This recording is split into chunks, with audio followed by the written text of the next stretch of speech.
actor tired of waiting for your big break? Are you ready to take control of your career and create your own opportunities?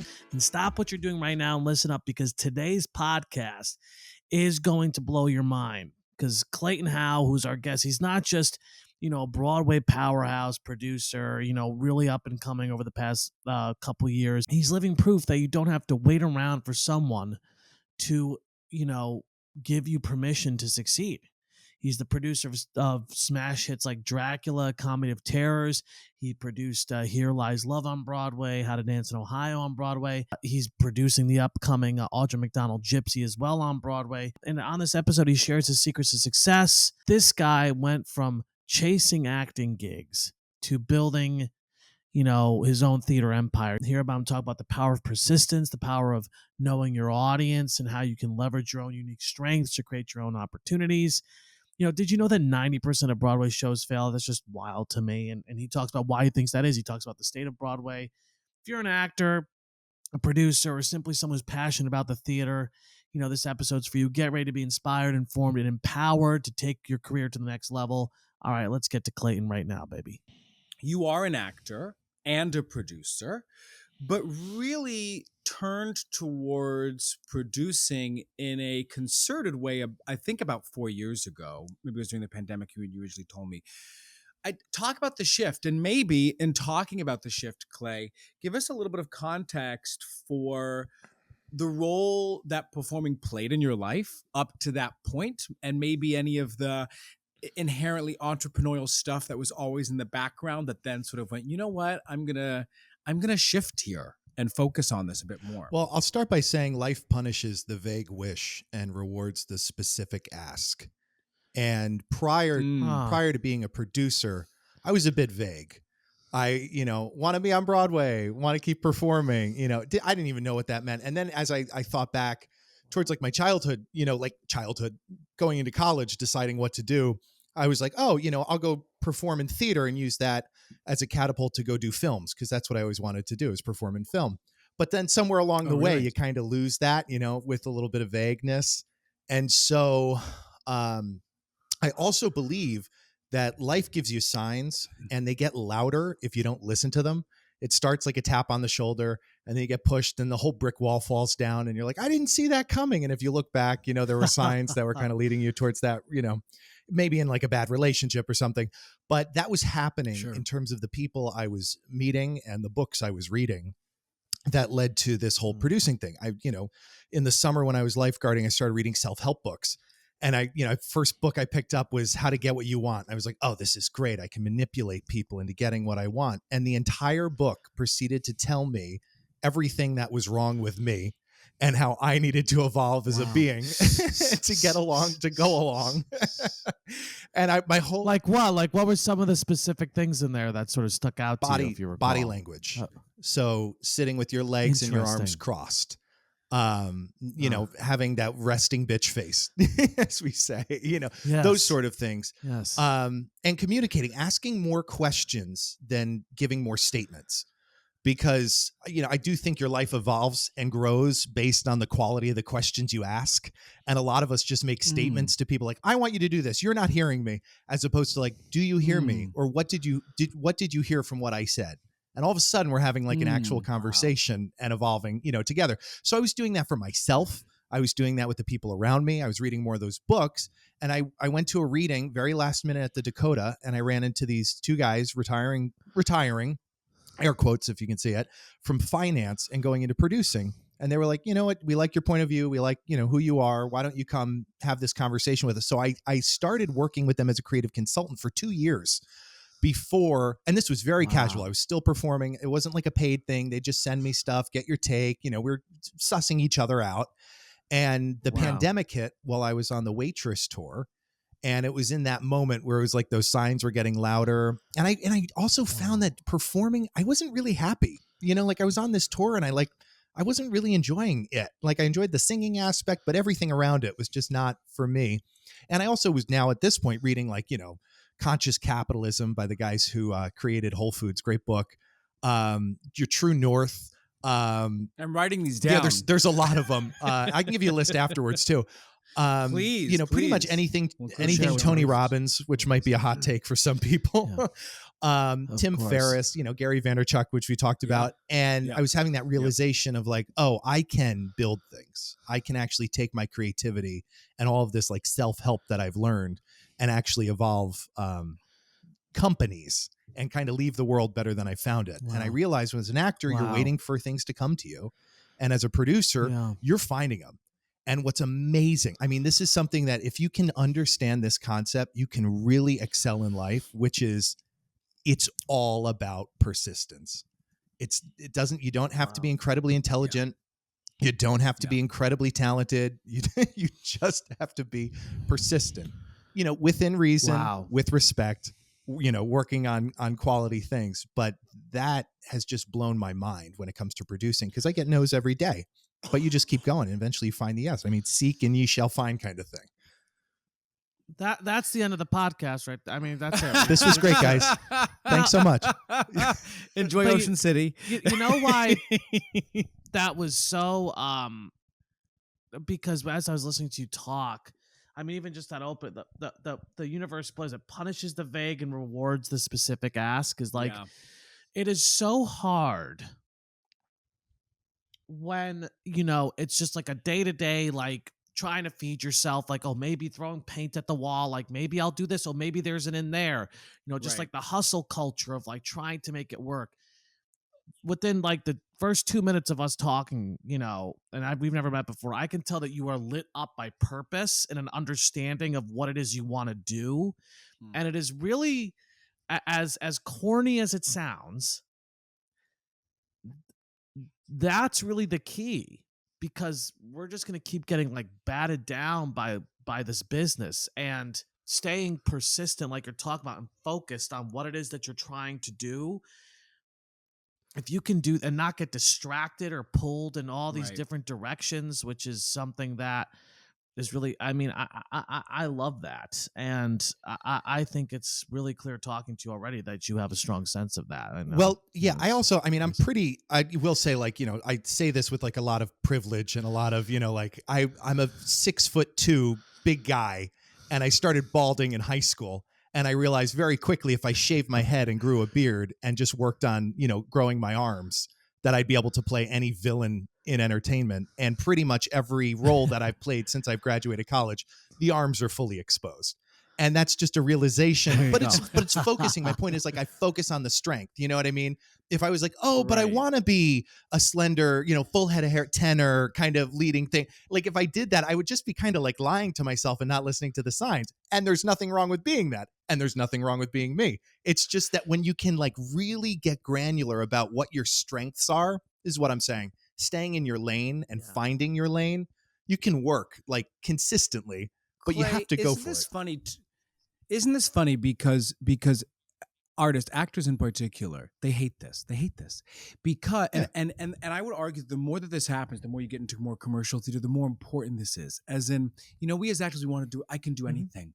I can do musical theater, I can do Shakespeare, I can do film and TV. I mean, I can do it all. We're sort of molded that way too, I would argue. That in the training process, that you just need to be a facile instrument, as opposed to what I hear you saying too, which is understand where your strengths are. How do people see you?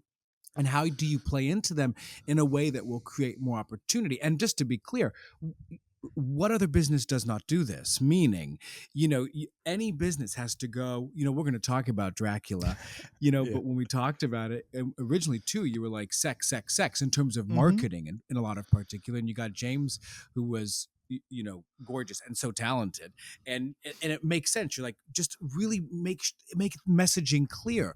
And when it's not clear, which I would argue is the case, Mike and you and I talk about this all the time.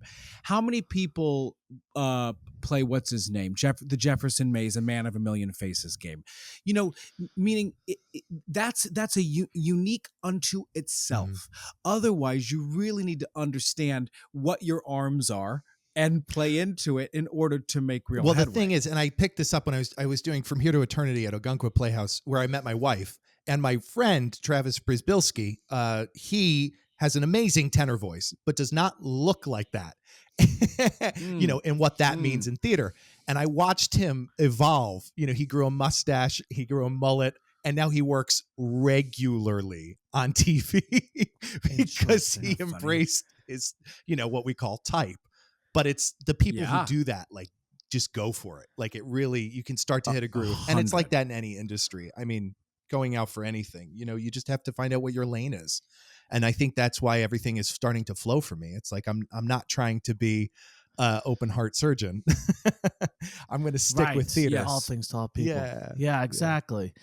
Well, I do want to, I'm going to ask now a technical question about producing. Sure. So, what are the different types of producers on a commercial theater project? The Tonys, sure. I remember, like, they would have the screen in the back and there was like 400 people back there being like, hey, like, including our new buddy Luke Catler, who won one play you saw from Maryland. Luke, yeah. Oh yeah, Mike, Luke too. We all know Luke. Yeah. That's right. But my question is especially at the level of, and you have, I guess, for both Broadway and off Broadway, can you talk about sort of what types of producers are working on these projects, sure. and what their responsibilities are? So it starts with the lead producer. That's the person in charge, the CEO, the one who's, really running the show. And as you know, these shows are very, very, very expensive.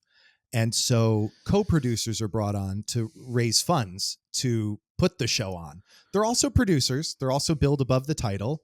They also win, the awards and trophies, right? If a show is nominated and wins. But it's that lead producer who's going to make those decisions. And the co-producers are also, not just bringing in the funds. Ideally, they're also helping market the show, share it through their networks. I mean, these are some fascinating individuals who come from director of marketing positions at major fitness brands. And like, it's a interesting, you could call it in a sense like a board of individuals that are helping, to get this show on. Wow. And then just above that lead producer, if it's needed or wanted, would be an executive producer. And that person is kind of just like the shepherd of the whole thing. They kind of like a consigliere, if you want to use that kind of term. Sure. You would ask, they would help kind of answer any questions that the lead producer might have and kind of help guide the project. They might be the most seasoned individual, in the producing group for a particular show.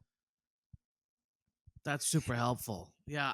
And so what's interesting to hear you say is like that these co-producers like are it's not necessarily just like theater produce. It's like people who just have access to capital and access to an audience. Oh, yeah. It sounds like. I mean, a great co-producer, right, isn't just going to do that, like, oh, money's in. Okay, I'm great. It's like they can also, if they want to, really help spread the good word, of that show. Through their networks and through their own expertise. I mean, some of these people come from partnership, massive partnership companies, or they're CEOs or CFOs of other companies that could partner with the show. I mean, you can get really creative in advertising and marketing a show really through, your co-producers. I guess I have two branch off questions from that I think are important. Number one is basically I know the things you've worked on, but I don't know, have you done lead producing yet on something? Yep. And what's that experience like for you to do that? And secondly, like if somebody wants to work from like a co-producer to like a lead producer level, like how would they, I guess, do that? I know it's not a hierarchy, but like if they want to make a name for themselves as a producer and sort of go above and beyond, you know what I mean by that? Does that make sense? I do. So the first question, like lead producing, what takeaways and learnings were there? A ton. There's almost something new with every show you work on that's going to have some odd nuance about the, licensing deal with the theater or the way you want to market the show or the audience or the ticket pricing or it's literally everything, through casting, through the bookkeeping, the accounting. It's really everything is falls under the purview of that lead producer. So it would be a separate episode to kind of break down each of those individual things, which we could do another time if you want to. Making that jump from co-producer to lead producer, fascinating stuff. It requires you to be a self-starter because basically what you're going to, as a co-producer, in a sense, using like a party analogy, someone else has created a party. You're invited to that party. You're coming with your gifts and you're at that party. And that's what that is, right? But if you want to lead produce on your own, you have to decide that you want to throw your own party. You have to create your group of people that you want to invite to that party. You want to find out what kind of gifts they want to bring to that party, but no one gives that to you. That's a decision that you have to make and work you have to do to kind of find the material, find the people who want to support it, come up with the whole marketing strategy, discovering what theater you want to do it. You want to do it in New York, you want to do it in London, you want to do it elsewhere. But that is all self-taught. And what I said earlier about like the seek and ye shall find kind of thing, it's if you start to look for these answers, you will find them, because through the co-producing group, you start to meet, general managers, you meet people at these marketing agencies, you might even start to meet, theater owners and agents, so you can get certain actors into a reading that you want to work on. But it really is you just going out and persisting to, become that lead producer. The thing I want to underline from that, Mike, I was actually we're in a play right now, and this guy, Bill, was actually asking me about this yesterday. Just like, the process of getting into producing, just like many things in life, but especially from an entrepreneurial standpoint, whether it's producing, starting a shoelace company, acting, it doesn't matter. You go out and you create the opportunity and you do it and you fail and you learn, and hopefully there are wins along the way. You said something super interesting to me the other day, Clay, that I wanted to follow up on. You were talking about, in a more of a general sense, actually, what a fan of Disney you were, not just in terms of content, but in terms of things that we can learn from them from a business standpoint. I think even potentially producerially. What did you mean by that? What do you see in Disney, and what can we learn from what Disney's doing? So they're incredibly corporate, which is really not a terrible thing when you want to run a massive entertainment empire. And a lot of what happens here in New York is not corporate, which is also, it's got its own pros and cons. Oh. I try and take a little bit more of a corporate approach, because I do feel like that helps with scaling in size and in scope. But I worked for the Walt Disney Company as a cruise line performer, on the ships. Mm-hmm. And I was in a leadership position there within the cast. And I would go to these meetings with, the higher ups on the ship, and they would be talking about the ratings, what people are taking away. I learned the stat of like, if one person makes a comment about something like the staircase was closed midship, on average, 10 people thought it. And so it's very important now when I hear someone say something about a show I'm working on, or if one person in the room says that copy doesn't make sense, on average, there's 10 more people in the room thinking about it that aren't speaking up for whatever reason. That's awesome. But it's very important to be a really keen listener, because those like breadcrumbs, right? You have to pay attention to them. Anyway, so I learned that from Disney as well, but also in the way they kind of organize their MO, their method of operation, having, safety being number one. That's very first. First is safety. Courtesy, being extremely courteous to the people you're working with and those around you. And that's all shareholders. That's a casting agent. That's an investor. That's everyone gets treated the same way. This is also in the Conscious Capitalism book. The guys with Whole Foods, they treat the guy delivering the meat the same way they treat the customer at the front of the store. And for some reason, a lot of us put on different faces and hats when we talk to different people in different departments in theater. I make sure that I speak to everyone exactly the same way. And then show, that the show is excellent and just top-notch talent, top-notch. Everyone's giving the best they can possibly give. And then, of course, efficiency, being incredibly efficient, minimizing drama.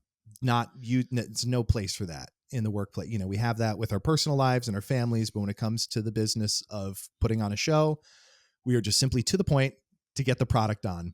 And then on top of that, I really like to give a voice to the kind of the two aspects of this whole thing that don't have a voice for themselves, which is the show itself and the audience.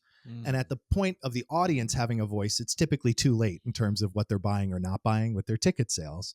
But so often in this process, we all kind of just get in our own way a little bit, and we want to make sure that we put the show first. Every single decision that's being made is not for the person who wrote the show, not for the person directing the show, but for the show. So that's very, very important to remember that. Almost like keeping an empty seat at the table to remember the show is what we're talking about and putting on. What's interesting, and I'm assuming this is what you mean by corporate approach. Like you're talking again with a sense of, like you said, scale. Like you're using the term "we" a lot. We. You know, it's like that. You view your collaborators and you as, you know, a large unit, and not just the current collaborators you have, but any future collaborators. There's a sense of legacy and a sense of scale, as you've said. I'm assuming that that's what you mean by corporate approach, and that these core values remain consistent. They don't, you know, it's like we're talking about with persistence, right? Like it's so easy to kind of be like, whoa, like, but like when it's like, no, this is what our standards are. This is how we operate in all capacities. And of course, there's adaptability and learning in that, but like we stick to it. This is what we do. Is that sort of It's like exactly it. that humanizes that term for me in a really strong way, that it's like, you know, it values consistency and scale really is what I take away from what you're saying. That's But awesome. the biggest part to this whole thing is that good leaders create more good leaders. They don't create more followers. Wow. And the whole point of putting on these shows and the people that I work with is that I'm creating more independent thinkers. I'm constantly empowering all the partners at all the companies and all the people I'm talking to think independently and to grow individually. Because as a result, all the ships rise with that tide. So it's never you know, the Clay show. You know, my production company is in Clayton Howe Productions. It's Rock's Edge Entertainment. You know, I want to have a separation from myself and the we of it all, because you can't do this alone. Sure. And the only way you scale, like really scale, is in that, you know, having those independent thinkers. Wow. One of the reasons I was so excited to meet you, Clay, was because of Dracula Comedy of Terrors, which you were the associate producer and director of marketing on. It was such a good show. I mean, I just loved the show as a whole. But I just want to say that to me, and it was a hit, and now it's being produced all over the country, in no small part, as you very well know, because of the dynamic marketing. And I have a couple of questions about this. I mean, I was so impressed with how it broke through the noise. The source material was, you know, Dracula, but there have been a whole couple of musicals that have not done well on Broadway, even with that source material. Oh, yeah. So first, the show was great, but I want to talk about Andrew Keenan Bolger for a second, specifically, because he's very talented. Oh, yeah. He's great. He's always been great, and he was great in the show. But everybody's talented, and so here's the point I want to get at. So one of the things that we talk about a lot, Mike and I, is that we live in a moment where, let's say, two actors are up for the same part for a show that's going to debut at New World Stages in New York City. And they're both super, super talented. And one of them has a one-of-a-kind following on social media, someone like Andrew. You know, and we often say, why would a producer, not go with someone like them to help them sell tickets, right? Of course, because they're coming with their own audience. So in no way taking away Andrew's great performance, because he was quite perfect.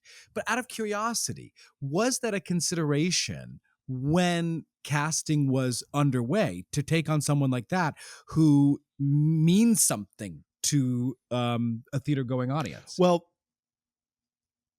I will start by saying that everyone who was cast in the show was the, you know, best possible choice in the eyes of the director, is what I can imagine. I didn't direct the show, so sure. I'm going to speak for the director, but that was the first and foremost decision, is to make sure that the cast was as best as it should be, and that each person played together in the best way possible, and there was pairings done, and to figure out all of that. So that was kind of that first decision. I think there's additional intelligence that you can take from someone else's other gigs. You know, besides being an actor, Andrew is also a social media influencer, and he has done that for the Walt Disney Company, and he did that for Dracula as well as perform, and he's still with us on the social strategy moving forward. But that's just an additional add-on. I don't know how else to say, like a cherry on top of the sundae in terms of of seeing that and using that as a long-term strategy both to benefit him, to benefit the show, to benefit, so everyone is benefits from it. I do think there's a significant amount of these influencers in shows on Broadway that might not necessarily be utilized as much as they should, or performers and podcasters, from TikTok even, that are not in these shows that could potentially be utilized. JJ, Amber, Oh yeah. And that's the whole thing. It's, they're very good marketers. I mean, everything is marketing, and the people who get it, you can see the numbers. And so there's, beyond that talent, which is the first and foremost decision, and making sure it's the right fit at the right time for the right people and all of that jazz, is also, seeing if they want to participate from that social media standpoint, that marketing standpoint, because I think that only helps the show and, stay open longer, right? And everyone has a job longer, and there's so many other benefits to show staying open for everyone involved. Yes, and as director of marketing, you were obviously tasked with growing an audience for the play, for in the immediate and for the long term, and it's paying off. So what was that approach, Clay? What did you do to make it so successful? Now, I said this in a Broadway News interviewed me on this, the virality of Dracula, and I kind of put something like that in the article, and I'm going to give it here, and I hope someone else follows it because it works really freaking well. We had 28,000 tickets to sell for Dracula. That's 28,000 people ideally buying a ticket to the show. There's 100,000 people, give or take, that live in Hell's Kitchen alone. This show, with its campy, queer, sex, hot, funny, all those words, really lends itself to the neighborhood of Hell's Kitchen. So as the director of marketing, I made it my mission to simply get everyone in Hell's Kitchen to come see the show. I did not try and get everyone in Midtown. I did not try and get the Upper East Side. Wow. I did not try and get the Lower East Side. I did not try and get Long Island or New Jersey. I tried for one neighborhood. And we did a partnership with West 42nd Street Magazine, Phil O'Brien, great guy. And we had this media flow chart, if you will, of placed ads with him, but then also business development. With James. Yeah, well, with James, yes. But also we had coasters that were like, he'll only use teeth if you'd like. That was the line on the coaster. And we put that. And James is beautiful, by the way. James Daly is a gorgeous man. And we put those coasters in bars. I made partnerships with I invited the owners. I mean, they had a karaoke night at Jasper's. We had people bring a ticket, 10% off. There was ways to kind of just really work on that smallest viable audience, which is what Seth Godin talks about when it comes to marketing. The Purple Cow, it's a great book. And it talks about finding what makes you different and sharing it with the super spreaders, the people who will talk in that smallest viable audience. Now, we see shows doing it with influencers at a much higher level. We invite them to stand in front of a step and repeat on opening night. Hopefully they talk about the show. People go, that doesn't necessarily work. You need people who genuinely care about what you're selling and what you're putting on. And if it's good, and if enough people agree with it being good, it will light on fire, which is what happened. That doesn't always happen, and it doesn't. And so I just want to say it doesn't guarantee results. To say, I'm not guaranteeing results with this, but I sure as hell tell you, it works a lot better than trying to get a billboard outside the Lincoln Tunnel. So going for that smallest viable audience was just it did it. It really did it. Well, and we will pivot to it, but because how does this apply to performing? I mean. That's what's going to be. I mean, that's what's fascinating because we talk about a lot. There's so much of the problem with actor business considerations, although it is shifting with, the democratization of like entertainment. All this is like, oh, my audience is a casting director. My audience is an agent. My audience is direct. And it's like, what's fascinating is, well, what if we took the same approach as artists that a show would take, which is who are the people not in the industry that I'm obsessing over, but out in the world who are going to consume my super art. Fans and be super fans of mine and be passionate about what I create. And because that is, it's funny when you talk about it, as opposed to like trying to chase I've never heard this idea of smallest viable audience. It's like, because it's all about numbers and big follower counts. But if you have a couple people who are really passionate about you, that speaks a lot. That says, and they a become lot, shareholders in the company, in a sense. They bought a ticket. Right. They're sharing their experience. They want to come back, and they need to be treated the same way the investors are treated and the same way the casting company is treated. 100%. Everyone is all a part of this thing. Wow. And just to be clear, what's coming up for me again is specificity. Oh, yeah. The idea of and just like Andrew, James, just to be clear, was great as Dracula. He was so good, but he's also just happens to be literally stunning. And a great person. So yeah, why not? Like a great human. and a very sweet guy. Yeah. Yeah. He's buddy with Wayne Burns, Mike. So when Wayne came to town, was what we went to see with Wayne, because they're both Canadian. That's actually where Dracula first started. I think they just tried out in Dracula in Canada. Yeah, it was at Cap Rep in Albany, and then it went up to Siegel Center, and then it came to New York. Yeah. So, okay, I have sort of two follow-up questions from this very point too. Out of curiosity, talking about Gary Vaynerchuk, for example, who's all about socials in this day and age. He's also talking about really diversifying platforms. I was mainly seeing the audience growth on IG, where I still follow Dracula and continue to see the content being put out, which I was just noting the other day. Were you using other platforms as well to grow an audience primarily, or were you just really on IG? So we use TikTok and Instagram, which is Meta, which also is Facebook, right? But we didn't focus on Facebook because that's different now. But Instagram and TikTok were the two biggies. And then Twitter was going through an identity crisis at the time, so we didn't even try to figure that one out. Twitter. Right. I said Twitter. Okay, I want to make sure I said the right word. Or X, whatever it is. So then once we grew that, we focused heavily on email capture, because it's no longer the early 2000s where you scrape the web for email address. That's illegal. You can't do that. You shouldn't have ever been able to do that. But now email is more secure than ever. And therefore, subconsciously, whether you realize it or not, every email that comes into your inbox is more important today than it was 20 years ago, because it's come back around. And we grew, our email list is in the thousands, and it's a group of cultivated people who want to hear what we're saying. And that, again, smallest viable. We're not going for millions. We're not going for billions. We're just going for thousands. And you see where it goes from there. And this, back to the actor thing, because I want to tie it into actors, is I think one of the biggest aspects that performers in general just kind of don't pay attention to, which is the specificity of your type and where you fit in commercial theater.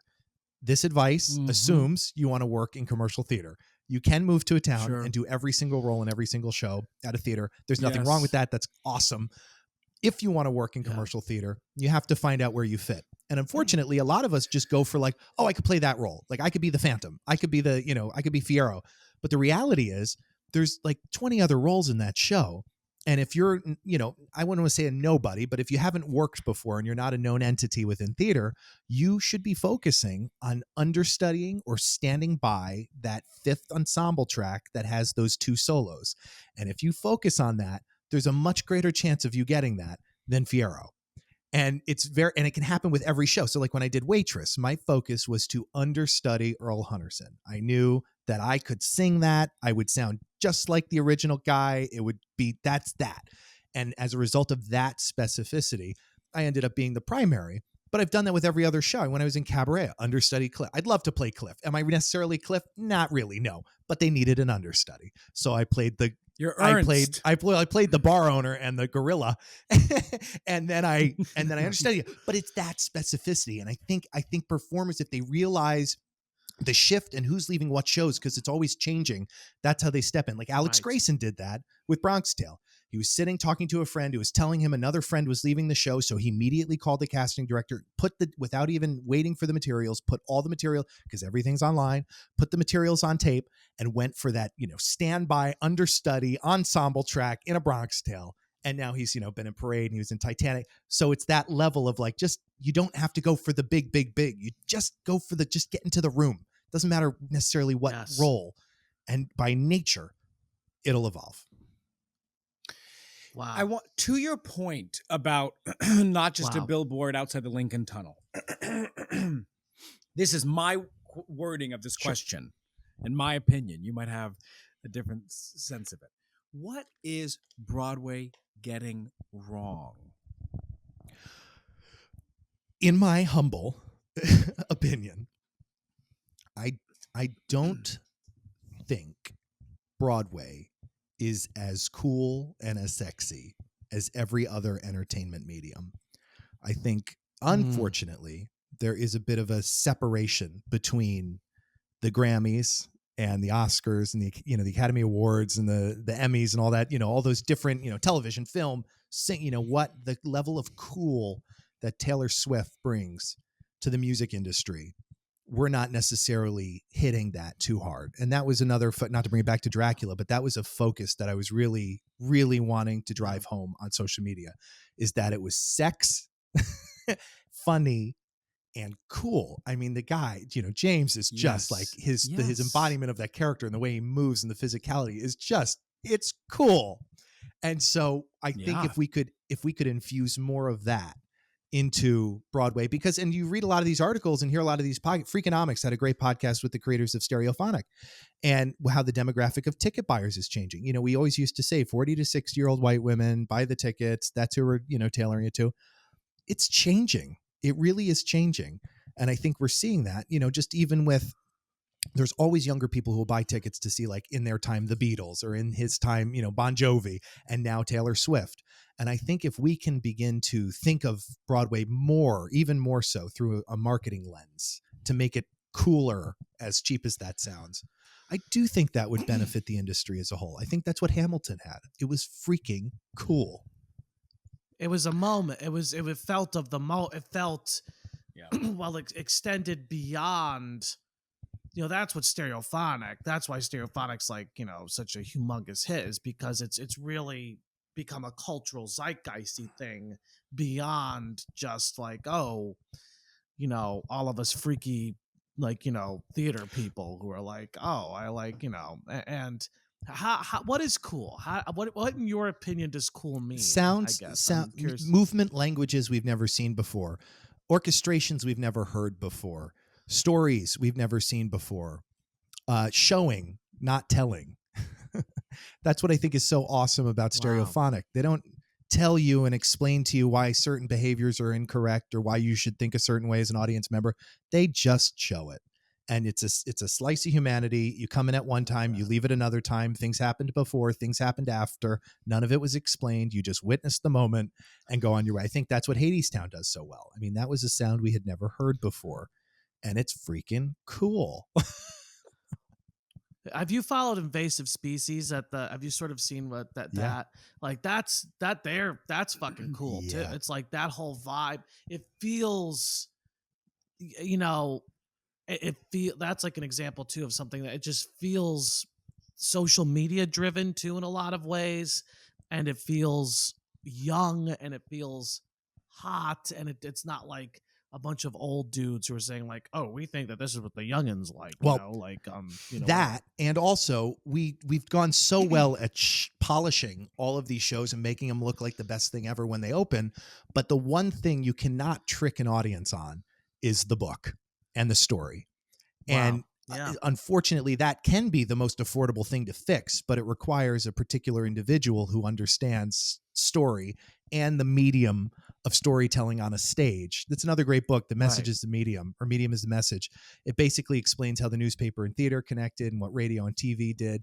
And it goes all the way back to the beginning of, messaging and mediums. But I think that's something that's particularly lacking, is getting into the book. Really that book needs to be so strong that it can be done in a black box with no set. I mean, that's why you see Shakespeare done that way, because it's such a strong book. All these stories should be able to be performed in a park with birds around. You don't need 30-piece orchestra, 20 drops, 50 stunts and illusions. You need a good book. And that's, again, I think Invasive Species has that. I think, Stereophonic certainly has that.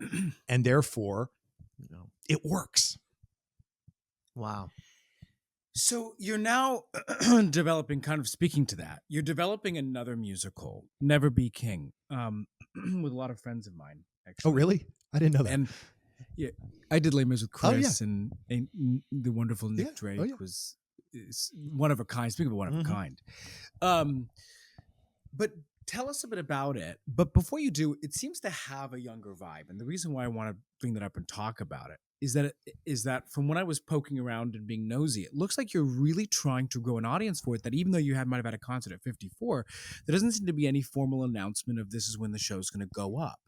So are you trying to, be more chill it, grow an audience for it before it even has its premiere? Well, yes. So the music on its own is just excellent. I don't know if you've gotten to listen to it. The two guys, Charlie Ray and Sam Columbus, who wrote the book music and lyrics for it, basically encapsulate 90s, early 2000s punk pop nostalgia.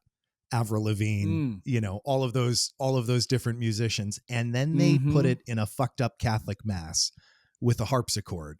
So we're getting a mashup, which I also think is really cool, where you go to Rome, Italy, literally, and you see the ruins next to this modern architecture.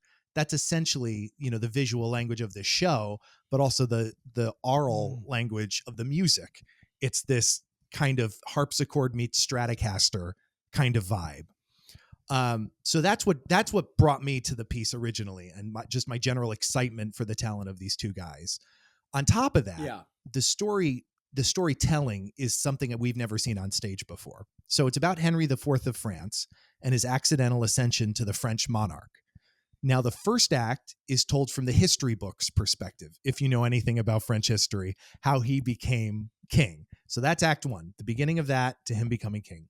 Act 2 rewinds back to the very beginning of Act 1 and tells the story of how he became king from his mistress's point of view, because she was actually in the diaries and the other writings, the things that were not necessarily published in history books, because it was a woman's point of view. Charlie went and found and wrote Act 2 from that point of view. So it's really questioning how far you're willing to go to be a footnote in someone else's story. And the history that we're being taught, is it true? Or is it from someone's particular point of view? So I think with the music, that storytelling and that concept, right off the bat, I think it's something I haven't seen before. So that's really, really exciting and interesting. To your point about growing the audience, yes, it's 100% organic. When we released the concept album in October of 2022, we had 10,000 streams in 10 days from organic marketing alone. So no paid ads. We didn't do a sponsored post. We didn't do any of that. Wow. We only sent it to the people, smallest viable audience. And if other people thought it was good, which enough other people think it's good, it grew, to that point. So what we're doing right now is we're keeping ongoing social. We're keeping that ongoing messaging. We still exist, but until we know exactly, and we're figuring, from the back end of it, figuring out exactly which theater we're going to go into. After that's decided, everything is going to start to shoot in a much more direct manner. But that's essentially the whole kit and caboodle to date. Does growing an audience for a show that doesn't necessarily have a theater definitive dates, does it help you with the race? Oh, significantly. What's really interesting, though, is these musicals that take off on TikTok or Instagram are not necessarily completed in the medium and the messaging of a stage with a book. It's just a couple songs that are catchy, kind of strung together a little bit. This is a full-on Broadway musical. The book is excellent. We have spent months revising with people we hold in high regard and their opinions and their thoughts to make this as strong of a book as possible. So that's just the fact. Now what we're doing is using the medium and the messaging of social media to not necessarily have to say all that, because people on there don't really give a crap about that. They just want some good music, some fast moving images, some fast moving words, and that's fine. That's what that medium is.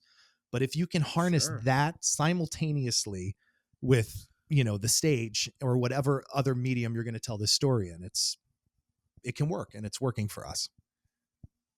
Wow. Tangential, but funny how, and it's probably, I haven't read the book, The Medium and the Message, but I'm thinking about, Gary Vee, when he talks about when you're playing on socials, understand the platforms you're on and the kind of, when people are on TikTok versus when they're on LinkedIn, they want different, they're not going on TikTok to be preached at. They're looking for mindless shit.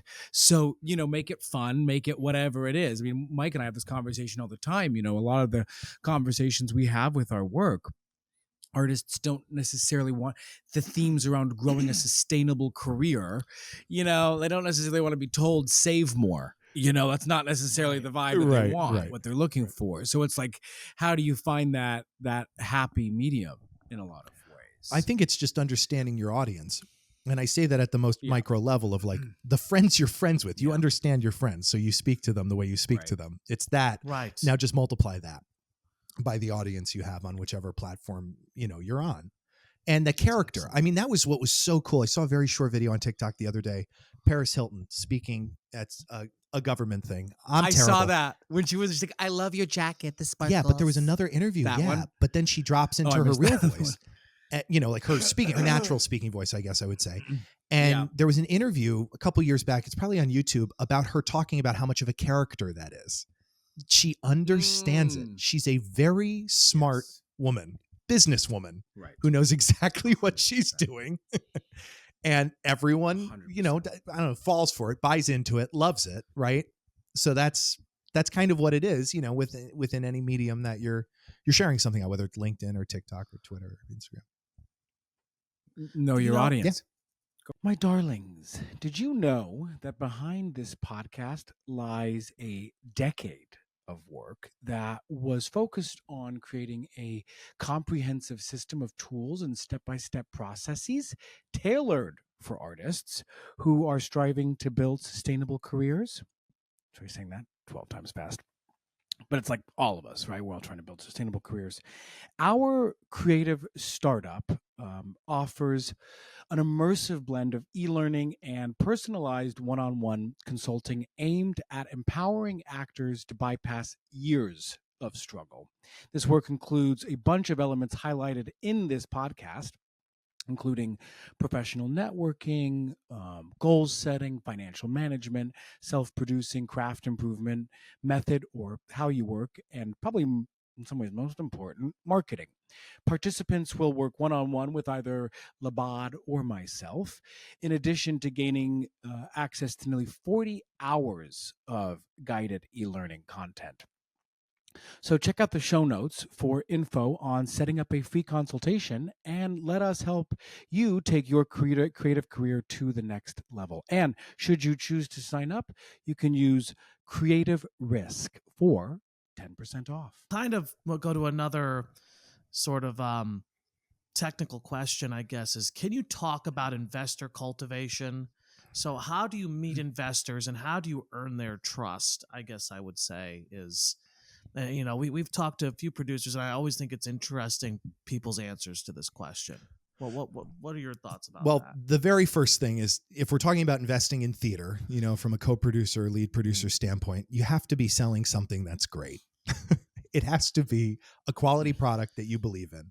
And then when it comes to the numbers, you have to have something that makes total and complete sense in terms of like the overall capitalization, the weekly operating expenses, what your hope is for recoupment, and how you're running the finances of that company. If those two things are in alignment, and the best alignment that they can be, it is much, much easier to go out and say to someone, hey, would you like to invest in, Dracula? Because I know for a fact we're running a very smart, very responsible company, and that the show is actually, in fact, really great with a wonderful marketing strategy. But that's like, so from that though, you're speaking to someone about an exciting opportunity about investing. But when you have that conversation, that's exactly what it is. And you're explaining the truth of the matter to it, the fact that results are not guaranteed, and that this is a very risky endeavor, and that, statistically, most things do not make it. But if you're, someone who enjoys the art form, wants to support the art form, is excited by the art form, that's exactly the conversation that's had. And, you're speaking to someone ideally who, you wouldn't recommend someone to invest money that they cannot afford to lose. And so, with all of those kind of box checked in that conversation, it's just you want to join this team? Is this are you excited by this opportunity? Is this something you want to be a part of? You know what's interesting? Just something that keeps coming up is quality. It's and it's so easy to dismiss that sometimes because do you know who Alex Hormozy is by chance? He's another. He has like an entrepreneurial podcast. He's another Ferris, Gary V, like type Tony of guy. Robbins. Add to my list. He had a whole episode where he was talking about like maybe you're not good enough, basically, and it's in a sense of like as opposed to constantly complaining that like, oh, this is not fair, or they maybe maybe, and if it's true, yes, the deck may be stacked against you, but quality truly is undeniable. Quality really is undeniable. If the product's good, it'll sell. I mean, you can market it, but if it's good, it'll sell. But this is ultimately where, if I may, I feel like there is a sort of schizophrenia that happens in the artist, right? Because there are plenty of very talented people out there, plenty of phenomenal plays out there, plenty of great art that never sees the light of day, or great artists who never have an opportunity. I think that, I don't know if and I don't necessarily believe that cream rises to the top. Now look, here's what I will say. What I could see is that like, well, there are plenty of people who could be a series regular tomorrow, right? Who have not even booked a co-star in something. However, maybe they are not reaching their full potential in terms of how good they need to be for their set of circumstances. That's unfair, but that unfortunately is life. So that's one way you could spin it, is like, yes, they're just as good as the people on TV, but the fact of the matter is that with their circumstances where they stand, they need to be 10 times better, and they can be, than what they are currently now. But how do you balance like this, like as an artist, which you are, this sort of conversation of like, oh, business, focusing on business. We need to, because we all know what it's like to put lipstick on a pig and try and like market something that's not good. What a visual. Right. And like, yeah, exactly. It's like how to, oh, let's hack it so that we can really spin it and sell it when the product's not really good. But then there's that lazy part of the artist that truly believes, well, if I just focus on my art, or if I focus on making it as good as I can be, then the business stuff will take care of itself. I don't know what question I'm asking, except to say, like, how do you reconcile that in your head, if that's sort of a dichotomy to you? Yes. No, it makes the question and what you're saying makes total and complete sense. At this point, that I enjoy quotes, so I have a couple relating to it. I love it. To quote a musical based on a film, 2 mice fall in a bucket of cream. One gives up and quickly drowns. The other keeps swimming, turns it into butter, and crawls out.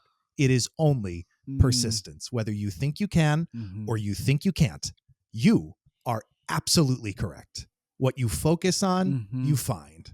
That's just it. There's at the end of Remember the Titans, when he has that terrible accident, football player, can't play football anymore. Yeah. Oh my God, I'm getting emotional. He says, there's the Olympics for that. For me, I can go be an Olympian. And that right there is believing, living, the quote, that song, Some People from Gypsy, right? Some people get a thrill knitting sweaters and sitting still. I've at least got to try. It's that drive. It's that fire. You can be great. You can be mediocre. You can be moderate. As long as you try, as long as you give your all, you will end up exactly where you're supposed to be. I think artists in general, I mean, I'm lazy. Like, let's be honest, right? I think a good artist has that. There's a reason for that. To live, to experience, right? To internalize, right? That's part of being an artist. But we also have to realize that we're not looking to be an artist in the woods just to be an artist. We're looking to be a business professional in an art form of show business. So you have to find that balance between the laziness and the business of it all. And the only difference between, I think, someone who makes it and someone who doesn't is really persistence. I mean, I'm speaking very general, though. We do have to understand everyone comes with different levels of privilege. And we see a lot of people on TikTok doing silly sounds that become very famous, right? And you notice a lot of those have to do with sex. Just saying, a lot of them have to do with that. And and therefore, I wish Freud was alive. Yeah, I know, he'd be like, I was right all along. But that's right. really, I really, and I apologize for rambling. What it really comes down to is the persistence of it all. And if you think you can do it, you can. And if you think you can't, you're absolutely right. Clay, here's why I just want to lift up, what I keep hearing you say from a persistent standpoint. What comes up for me in relation to this is we know there's going to be a fuck ton of hills and valleys. That's what being an entrepreneur is. Hormozi actually talks about, being an entrepreneur is like getting punched in the gut over and over again. One day you're up and then you get knocked right down again. But especially for artists and especially for actors, this is really true. And the number of times though that it's easy to go, I need to get a break. I need to whatever the hell it is, as opposed to continue to put one foot in front of the other. Look at the Ann Dowds of the world, who stay in the game, follow their passion, continue to try to carve out their niche, and stay persistent. It doesn't necessarily mean it's going to work out for everybody. But another quote, that Hormozi says is, an entrepreneur essentially means giving up or succeeding. So meaning like there's sort of two options there. You stay in the game to the very end. And side note, you might feel lazy, but I would argue that seemingly quite the opposite for someone who has to work so fucking hard. Well, here's the other thing too. You either win or you learn, right? So I don't focus on, failures are important. The only way you're going to fail is if you do something. It's already a no, so you might as well ask because it could be a yes. But without asking, it will always be a no. So you have to go, you have to help yourself. You got to get out there and ask. But the reality is there are failures. There are things that don't work out. There are shows that don't stay as open as long as we'd like them to. I was a co-producer on Here Lies Love and How to Dance in Ohio. 2 excellent shows showing individuals that we might never actually see depicted on a stage like that ever again. Very important stuff, right? There was so much learning in that and growth in that you take it, you internalize it, and then you say next. And you keep moving forward. Because there's a lot of shows that I was in final callbacks for, a tour that I was going to do, and I decided not to because I wanted to work at Ogunquit with Tim Rice. I thought that was really cool, and it was. I ended up meeting my freaking wife. Imagine if I was like, I'll go do the tour. It's life happens for you. It does not happen to you. And all of these moments, all of these items and roles we didn't book, string together, and roles we book, string together into like the story of your career.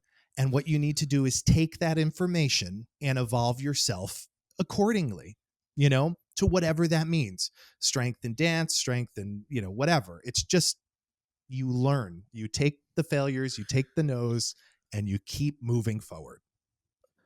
Well, I think that's a natural transition to ask you, it's about performing in terms of like, because even though we've been touching on it, is how is all of this when it's, again, when you're marketing a project or a play or something outside of yourself, which, listen, I would argue the Paris Hilton example is a great example of, she created something that's kind of outside of herself, right, to market. But yes, how have all of these lessons translated into like a performer's career for you in terms of like, growing a career as a performer and marketing yourself as a performer and finding the balance between, Dracula was a great fucking show, but you still had nobody's just going to magically hear, no matter how good it is, you can just rely on like word of mouth and 2 people seeing it and being like,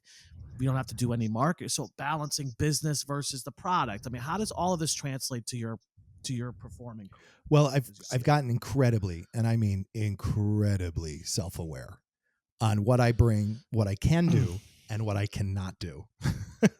And most often that's more powerful of knowing what you cannot do than knowing what you can do, because that helps bring you to where you're supposed to be. So in terms of performing, I have an immense privilege now to be incredibly picky with what I work on, because my needs are met with the other jobs I have and the other people I work with. I no longer need to take a performing gig to feed myself.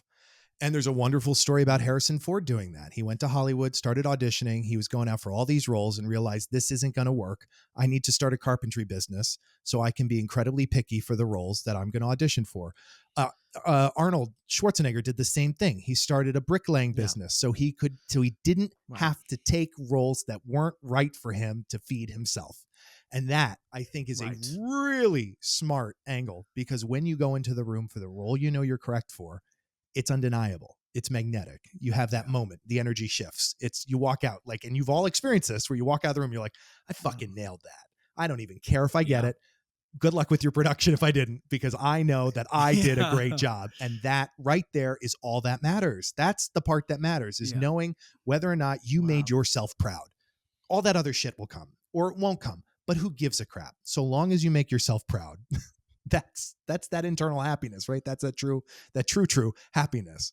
So with that, I've been able to get a little bit more picky, and I so badly wanted to do the Broadway guest artist contract on Disney Cruise Line when I was one of the other performers, because it's a sweet gig. It's a sweet, sweet gig.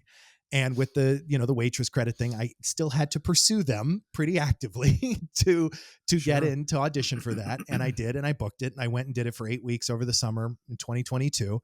And I was crying on the last day, because I genuinely enjoyed the entire experience, start to finish, because it was on my terms, the way I wanted to do it. And it just felt great. Yeah, there was some, there's always the fuckery. There's always the other stuff that come with it. But the reality is, on the whole, I could own that moment, and I could say, and since then, I don't want to go do something else that I don't think will match that. And if it doesn't come for 10 years, that's okay, because that's where I'm at in my life, right?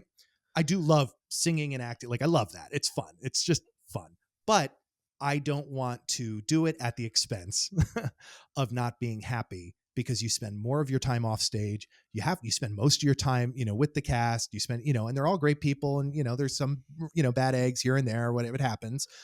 But I just realized, like, my personal happiness, my personal energy, where I spend my time, who I spend my time with, has gotten so important to me that I just have that privilege, right, to not have to take gigs just to feed myself, because you are the average of the 5 people you spend the most time with.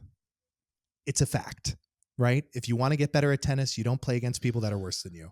If you want to be a superstar actor, make friends with them and start hanging out with them, because in order to to make it, right, you got to fake it, right? You got to, in order to be, therefore, I am, therefore, I believe, therefore I am, whatever that quote is. You just have to be it, and therefore you are it. Well, so you hit on so many things there. Yeah, you did. Like secondary income. Yep. Being super important. But something that really is registering to me, hitting me in my heart right now, is this idea of, like, I have the breakdowns login. So I see a bunch of roles all the time that I could play. Right. And, like, I probably get every, like, 4 pitches, I'll definitely get 1 audition. And, I don't have a presentation. I fired them a while ago, and I've been working without them. So I just do it all on my own. But it makes me think about,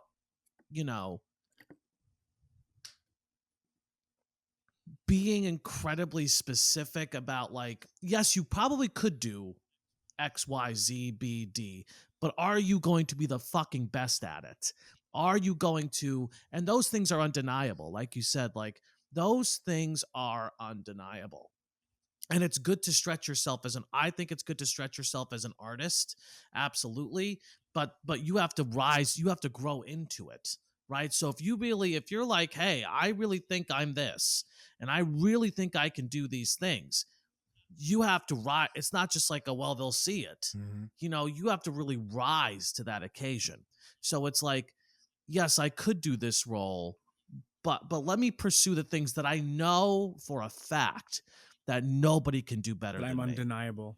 I am completely undeniable. And those are fewer opportunities. But then again, that's why the secondary income thing is so important that you're talking about, because when it just becomes about like, I could do that, I could do that, I could do that, like spray and pray just because I need to pay the bills, then actually you're diluting you're not bringing as well. You're really diluting. You're not bringing 100% to everything because you're doing everything. So it's like it's not like you're actually. But what you want to do is be so specific, where it's like there is no one more Joshua Morgan than Joshua Morgan, and I cannot get a Joshua Morgan, so get me a Joshua Morgan type, and that is that level of specificity. I mean, we've heard it with Billy Porter. He went into obscurity for 13 years, roughly.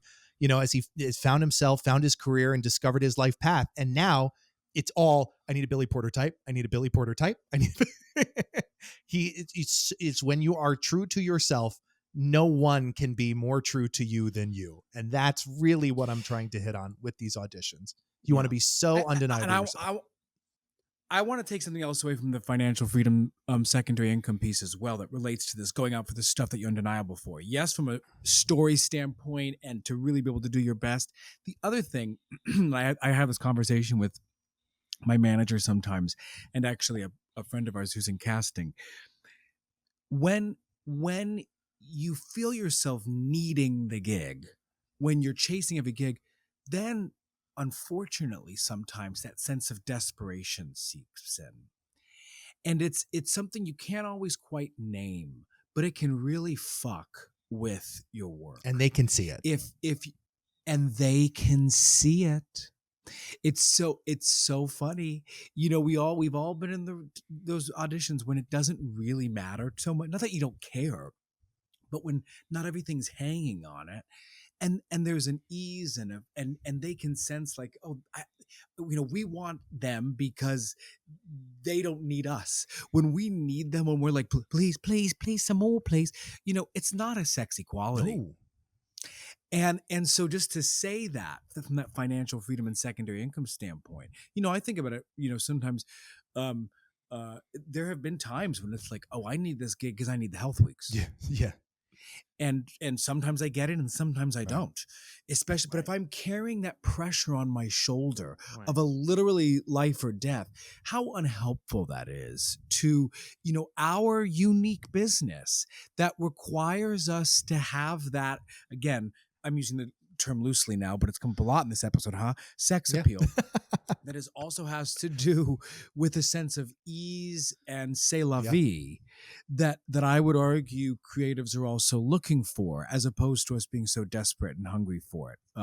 Period. If someone were interested, and we promise we only have a couple more questions. I'm loving this. Just so Let's amazing. Keep going. I actually know. I know. I really. We are too. If someone were interested in having you produce a project, how would they go about getting it in front of you and enticing you enough to where you go, I want to be involved in that? So I'm going to caveat the answer with, I am a commercial producer looking to work on projects that can play on a big stage in a major metropolitan area, New York City, London, or the general touring markets after it plays in those locations.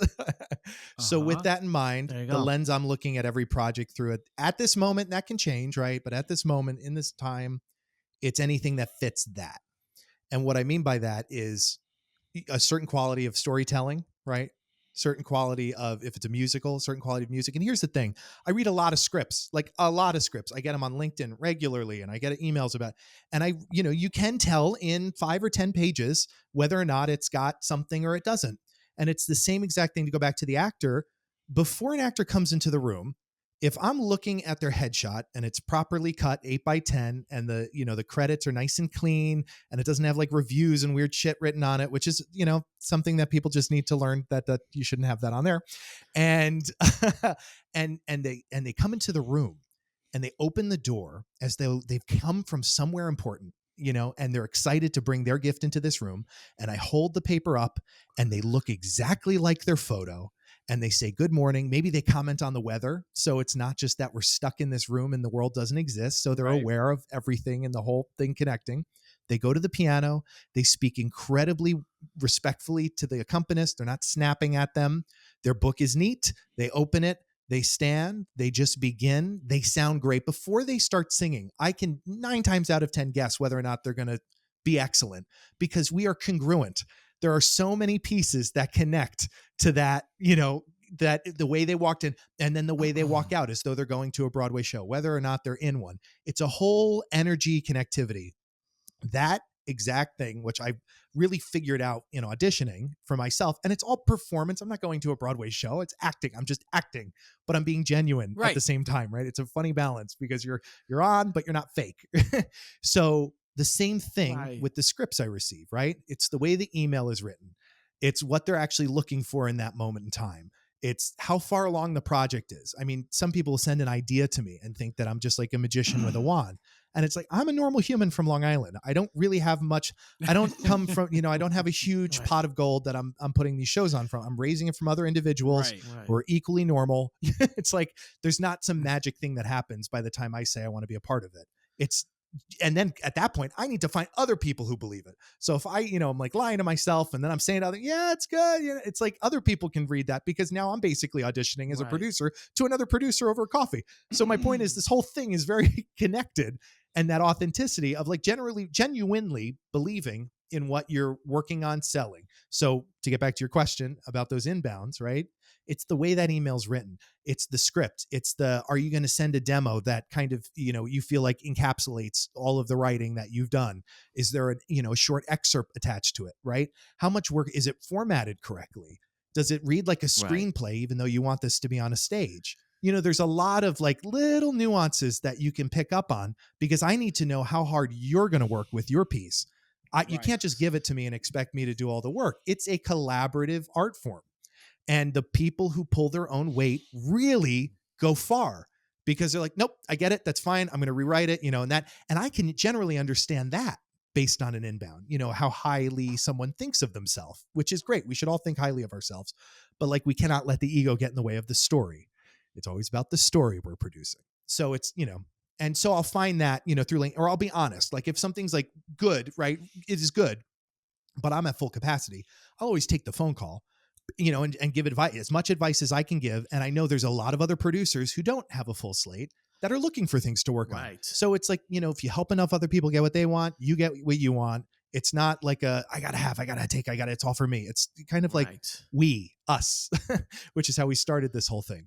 So, well, this is why win and learn is so important. Yes. Sorry. No, you're good. Because per your point about all of these things, the formatting, or even like the auditioning, it's like, or the pitch email to try and get into a room or to, it's so easy to be discouraged.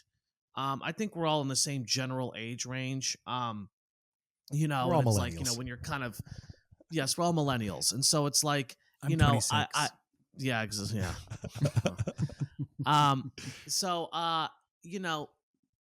We're taught that like every time we fail, big quotation marks there, every time we mess up, I mean, it's hard to find persistence, resiliency, because when you were like, oh, I flubbed in the room, or like I did not come off in a way that was telling that story before I even opened my mouth to like do the sides or whatever the heck, or the song.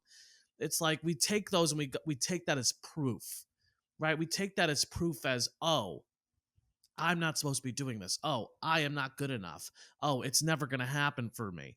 And that, as opposed to seeing those as opportunities, I mean, as basic as it sounds, it is so fucking true. That's like, oh, as opposed to seeing like, oh, wow, another thing I can improve on that will increase my chances. Oh, another way I can be more prepared. It's funny, like, I got an audition for something that I feel very confident about. I put it on tape and we'll see, but it's a national tour for something. And I could name drop. And the reason why I got the audition is because I could name drop 3 people in the email to casting who've done the Broadway version of it, and it's like, and if you don't have those, and I've learned that through sending many emails where I could not reference somebody, where I could not increase my credibility, right? And it's like all of the work that happens outside of the art is preparing you for those moments. How are you as prepared as possible so that you're positioning yourself in the best possible way when somebody is actually taking that 5 seconds to look at you? When somebody's taking that 5 seconds to give you their attention, to read your email, to read your script, to look at your website, to look at your material, whatever it is. how is that every learning opportunity is a chance to just make those 5 seconds more undeniable that they're choosing. You have to look at be you, so you know? good that you cannot be ignored. I mean, that is like just what it is in every aspect of Right. it, whatever you're doing, producing, playwriting, writing music, acting, any of it. You have to be so good that you can't be ignored. Well, and the reason this matters too, Clay, is like, because like you're really clearly a very considerate,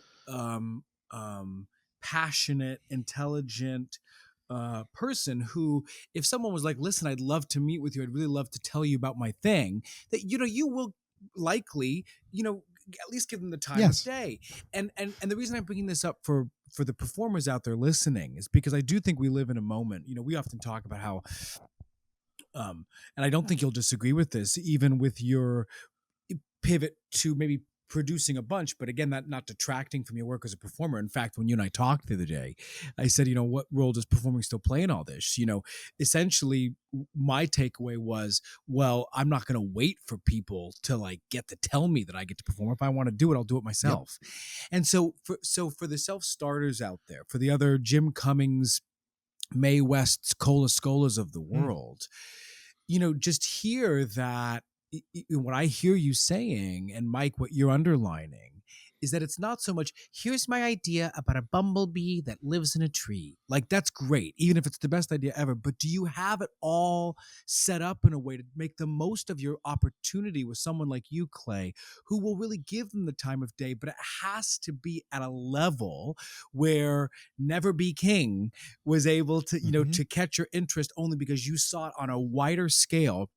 And by the way, for me, when you're talking about a major piece of art that can reach people, it's because it has commercial appeal, which I would argue sort of has mass, you know, appeal in a sense that's like, you know, you just know the moment, know who your target might be, and able to, so that you can see it yourself. And I'm underlining this point because we hear all the time artists who want to produce shit, who like, I got this idea, how do I get it done? And they are looking for someone like you to do all of the work. Yep. To say, here's my good idea, will you take it, you know, from essentially start to finish, as opposed to like, no, here's how I've packaged it, or here's how I've considered it up to the point and done my research on either your interests or the things that they might be able to bring to the table, where it can ultimately become undeniable, which is another theme. Sex and undeniability. And persistence. That's the themes of this episode today. Does any of that feel off? Or, I don't know if that miscategorizes me. I'm kidding. Turning milk to butter. Yeah, exactly. Yeah, exactly. But yes, that's exactly it. I mean, it's the same thing. I've had those moments where I went in for a callback for a show and I didn't have the sides memorized or learned. And I'm like, I want to book it. And then like, you know, they don't ask you to sing. You just do one side and you're out. It's like, well, are you surprised? You didn't really try. You know, it's like that kind of thing. It's like, you have to be honest with yourself. It's just a lot of self-awareness with this stuff, in just doing the best you possibly can with what you have, where you're at, you know, and having that drive. And it's okay if you don't need to always be the best. You don't need to, you know, I don't want to like sit here and say it like this is all mandatory. It's just the, you know, tiny little world that I live in terms of commercial theater making. Right. But you can do it at any level, at any time, with anything you have. And I also want to highlight, you know, I talk about my career and life path and what I've set up for myself and all this stuff. But if you're really, you know, if there's an artist listening and they're like really either struggling or just do not have the answers on where to go in their life at this given moment, I would highly recommend you get incredibly quiet with yourself and you write down the things that make you happy and you write down the things that don't, and you see where all of this falls in terms of performing. Because there is no one any longer, now that you're living in the real world outside of school, telling you you have to do X. You can do whatever the fuck you want to do. And you shouldn't let anyone, especially the people related to you, tell you what you should be doing, right? We assume that at a certain age, you can make decisions that are legal and healthy and good for you and those around you, and that you can make that decision on where you want to go in your life at this given moment with what makes you happy.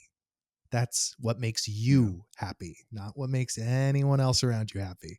And I want to highlight that. Louder for the people. Yeah, because I just don't want to say like, yeah, keep at it, keep it. Go to the gym and you'll book draws, shave your head and grow a beard. It works for some people. It doesn't work for other people. Like that's just what it is. But you have to find out what that is for you, or even if this is something for you. I think it's just really important. I don't think we do that enough. I don't think we get quiet enough with ourselves and just kind of meditate on what is it I want. What makes me because happy? It's terrifying, isn't it? Well, it's a terrifying notion to go, what if this thing that I've wanted for X amount of years that I've identified with might look differently than exactly how I originally envisioned it? Well, it's a bit of a breakup, isn't it? It's a bit of dating someone or something, right? But we've all experienced loss in our life at some level, right? We've lost a dog, we've lost a relationship, we've lost something, we've experienced it. And what happened? You kept living. It didn't kill you. Exactly. It made you stronger. And that, for some reason, I have this conversation a lot with performers, and it's like, but it's different, but that's different, but this is different. Loss is loss. It's how do you want to move past that loss? Is it something you want to think about every day for the rest of your life? And everyone has a different journey. So I'm not going to try and prescribe a response to loss and to evolution in career and personal life. And there's nuances to all of that, right? Losing something that's living is very different than losing, a piece of like a career or evolution of a career. But I think what's very important to remember is that if it doesn't kill you, it makes you stronger, and that you can keep going to the next thing, and you can win or learn as you keep moving down the path. But that's and then we just put it off though. We don't want to address that. So we just don't think about it. A couple of years goes by. We're not very happy. There's a lot of shit not working. And those signs are getting louder. They're hitting you. The wall is falling over. It's because you're not listening to the signs, right? But it's very important that you get quiet with yourself and find out what makes you happy. I just want to reiterate that. There's no general prescription you can give someone to their own life story. They have to discover it for themselves. But hopefully these tools can make it a little bit easier and realize, like, if it doesn't kill you, it makes you stronger and you can keep moving on and there will always be more. But that's a mindset, right? We always think like, oh, it's all you listen to this podcast, right? I'm motivated. I got emotional, right? Maybe you guys are, energy shifted from this conversation. Yeah. That energy is going to shift by the end of the day. It's going to go away. The motivation will fade, right? But why do we brush our teeth every single day? Because you can't brush your teeth once and think, oh, I'm all set. You have to brush them twice a day and floss in order to keep clean and healthy teeth. The same thing with motivation. I'm just kidding. You're right. It's the same thing with motivation. You have to do it every single day, ideally twice a day with a little bit of flossing. Yeah. Otherwise it fades. Yeah. So it's not something that you can just embody and be like, therefore I am. Okay. No, it's a constant. It's the same reason you shower every day. You can't shower once and expect the same results for the whole week. Mike. I'm glad. I'm glad we're doing it remotely then in that case, It's like, exactly. So you have, so wait, Clay. So you have your own podcast, Entertainment X. Yep. Which you started some time ago. Why did you create that, and what role does it play in your personal and professional? So I started, total transparency, for complete and total selfish reasons. I was not meeting the directors and the people that can actually make a change in my life as an actor quick enough. So I started writing a lot of letters. Hey, can I pick your brain? Hey, can I get coffee? Hey, life punishes the vague wish and rewards a specific ask. I got specific, created a podcast, said, hey, do you want to come speak about yourself for an hour? I didn't ask them questions about winning an award or standing on a stage with the Tony Award. I asked them about that self-talk before they decided to go do that project. I asked, how do they find the balance between making things happen and letting things happen? I asked questions that most people do not ask on a podcast, right? And they were introspective questions. And at the end of almost every episode, I made a friend. And a couple of those friends hired me or asked me to audition, because you have to audition to be in those shows. And I happened to book them, right? But then it became a publicity outlet where other people listened because it was just content that other people enjoyed. So Entertainment X gets to the heart, soul, and drive of top performers in the entertainment industry, talking about books, movies, quotes, life paths, struggles, anything and everything that keeps you moving forward and inspired. And that's the content I have on executives. I've had on military generals from the Air Force. I've had on all sorts of people. Amazing. And it's just been a wonderful gift, really. that keeps on giving for me because I love having the conversations. And now, in a way, in a sense, I'm influencing, right? Which is like, you have like, your smallest viable audience of people that agree with you. So, yeah. 100%. So definitely check out Entertainment X. And thank you for that plug. Yeah, of course. Please. It's great. And I just one thing I want to highlight from Selfish or Not within that is the idea of providing value, right? Yeah. It's not just what can you give me, but how can I lift up and highlight what these other individuals were. And Clay, where else can people find you? We'll include, Sure. We want that list of books, and we're going to include the Never Be King, which I know is the upcoming project, and show notes as well. But where can people find you? So LinkedIn, Clayton Howe, in Clay Nation on Instagram. Entertainment X is on everything, Apple Podcasts, Spotify are the big ones, and then everything else that hosts a podcast. You can find it on Google. I was gonna say on Yahoo. I don't know if Yahoo's still around. Yahoo's still around, right? It's still around. And rocksedgeentertainment.com is a production company. So if you ever want to have a conversation about theatrical production, theater in general, the business of theater, any of that, drop me a line there. And we got comfort performances too. Oh yes, I'm so sorry, but thank you. We forgot to do it the other day. So we're gonna end with comfort food performances, Clay, which is for our new time listeners. This is where we name our favorite performances that we would come back to time and time again. But I take a loose definition, which is like any performance that I recently loved. Basically, is my take to it. So, Clay, do you want to kick us off? Do you have a comfort food performance? I got two. One. Okay. Nice. Any like professional live capture or the film of Gypsy. The whole thing, start to finish, does it for me every time. We just joined the show as a co-producer. It's very exciting. Amazing. Very excited to be a part of that. Awesome. Audrey McDonald, I cannot wait for my comfort food performance with her. And then the other one, Alex Joseph Grayson in Parade, singing the two solos he has in that show and Titanic. The guy is just charismatic, magnetic, an incredible talent, and a great guy. And that's what's important. Being kind is so much more important than all of this other shit. Be a good person. Literally. If nothing it's else. free. If nothing else. That's so true. Okay, I'll go next, and then Mike, you can go. All right. Only because I rewatched it and I've talked about it before in many ways. But Jane Connell in Mame, which she did the part on Broadway and then she did it in the movie version with Lucille and B. Arthur, is truly Jane Connell is so I got to see her do Full Monty years ago too.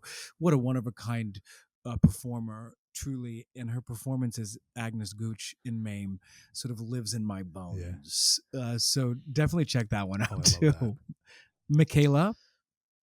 For some reason, I'm gonna say Robert De Niro and Al Pacino in Heat. Have you ever seen Heat? I've not seen Heat. Oh, it's so good. Okay. That is a really good movie. It's not Michael Bay. Is it Michael Bay? I forgot. But it's both of that was like that. That was big because that was like their first movie together, and basically De Niro is a prolific like bank robber. And then Al Pacino's like the detective assigned to like capture him. Yeah. And that movie, well, first off, that movie is just amazing. There's a shootout scene in LA that they have. It's a long ass movie, but they have like a shootout scene during a bank robbery. That's like one of the best like action sequences ever in film, I think. And their performances, they have a scene at a diner, Pacino and De Niro together. That's just like perfect. It is. That whole movie's good, but their performances and it's two very separate plots following the two of them. They come together like twice. It's just really, really so. That's my choice. I love that. Okay, good. Yeah. And there's a sequel. Did you know that? That's been in. They're working on it. With Austin Butler, I think. I think. Okay. Yeah. Clay, this has been great. Really illuminating and inspiring. Thank you so much for being so. Explicit but positively and the word that's coming to mind is productively inspiring and explicit. Right. So thank you so much. You're welcome. Thank you for having me on and giving me a platform to say my thoughts and opinions. I'm obviously very passionate about my thoughts and opinions. We all have them. And hopefully something I said helps someone. And if it doesn't, leave it. leave it alone. Don't pay attention to it. Take what helps you, discard the rest, and just keep moving. We hope that you enjoyed today's episode of the Creative Risk Podcast. If you did, a review goes a long way. So make sure that you're following us on whatever platform you listen to. And if you're catching this on YouTube, be sure that you like and subscribe so that you can get alerts when new content drops. If you're listening on Apple Podcasts or Spotify, subscribe to us. And if you want ongoing new content that's exclusive, you can't get anywhere else, follow us on Patreon, subscribe to our Patreon for as low as $5 a month. All right, thank you, friends.